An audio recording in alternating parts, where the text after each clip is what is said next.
Hey, TubeViewers, TJ Pyramid here.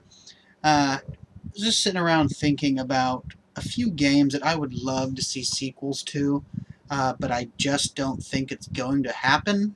Um, I'll go ahead and start with a game I don't actually have an image to show, but it's a game called Bulletstorm. It was developed by People Can Fly and Epic Games, and it was actually one of the lead designers in it was Cliff Bleszinski, who basically created the Gears of War universe.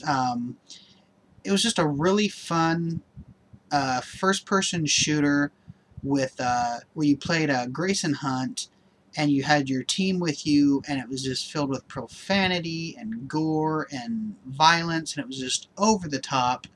Um, it was just a really unique game. You had like a weapon where you could like pull people like a chain or something like that, and you could pull them into you and boot them in the face and fly them across screen. It had some crazy, exciting weapons, but it just didn't sell for whatever reason. I think maybe a big part of it is because it had a multiplayer, but it wasn't like a competitive type multiplayer. Maybe that had something to do with it. That's a shame if a game fails because it doesn't have multiplayer. I come from a gaming background where if you wanted to play multiplayer, you had a second controller and the person was sitting next to you on the couch or something, you know?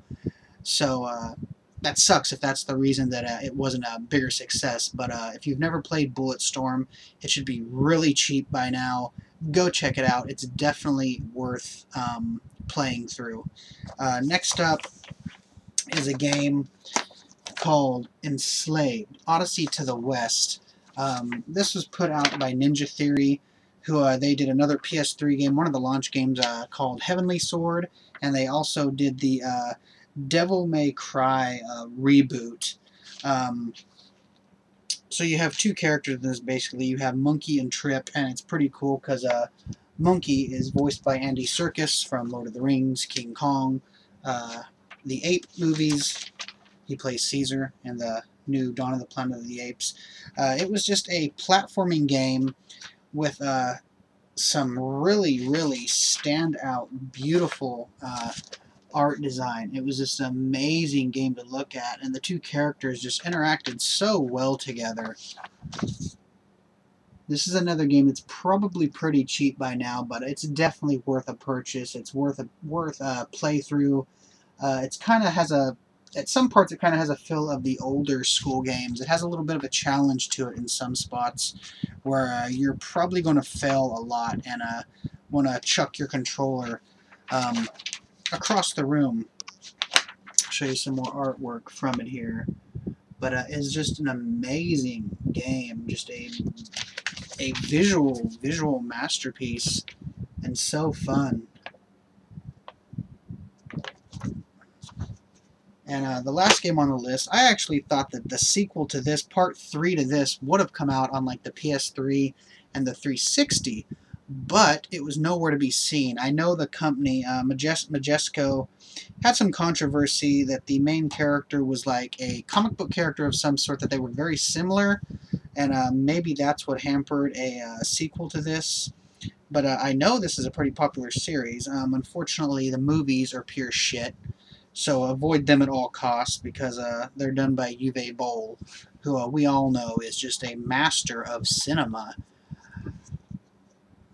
But BloodRayne 2, I would love to see BloodRayne 3. The violence in this was just over the top, and if you did her slow motion type thing and you started spinning around and hacking people, you could slice them down and they would fall apart, and you could see their spine and their skull and their brain.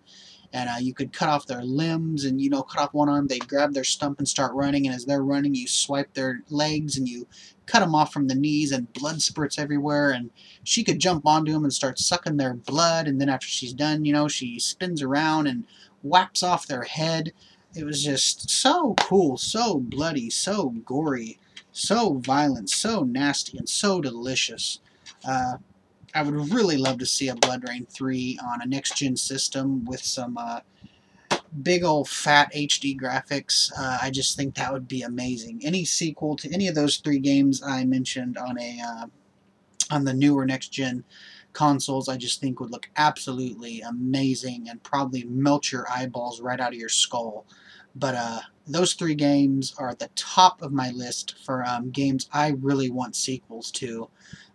But I just don't think it's going to happen, but at least we have the previous incarnations of those games to play and enjoy. So there we go. Thanks for watching. Comment down below, subscribe, spread the word, and cheers. Thanks for watching.